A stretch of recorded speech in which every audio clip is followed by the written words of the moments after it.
Pemirsa, suspensi komoditas global dan potensi peningkatan ketidakpastian ekonomi yang menyebabkan aliran modal terus keluar, beberapa risiko yang harus diwaspadai sebab hal itu berpotensi menyebabkan perlambatan pertumbuhan ekonomi dan bisa berpotensi menekan nilai tukar mata uang di negara emerging market.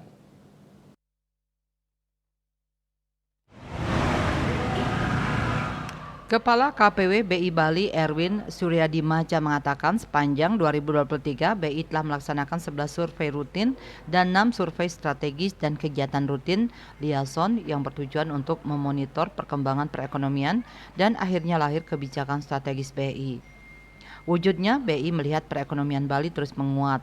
Terakhir tercatat pertumbuhan ekonomi Bali triwulan 3 2023 yaitu 5,35% YoY di atas nasional yang sebesar 4,94%, inflasi terjaga yaitu 2,64%. Menurutnya, kondisi perekonomian Bali ini tidak lepas dari peran sektor pariwisata yang menjadi sektor utama dan memberikan andil besar karena kontribusinya terhadap perekonomian Bali 54,64%.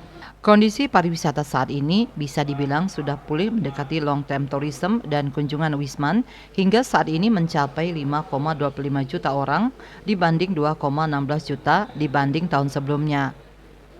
Turis terbesar yang datang ke Bali yaitu Australia, India, dan Tiongkok. Meskipun optimis pariwisata membaik, juga perlu sikap waspada ke depan dengan menyeimbangkan struktur ekonomi Bali.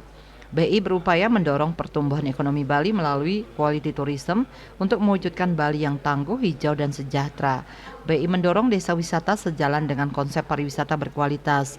BI terus berinovasi untuk meningkatkan efektivitas kebijakan untuk memastikan inflasi stabil dan menjaga nilai tukar rupiah. Citamaya, Bali Post melaporkan.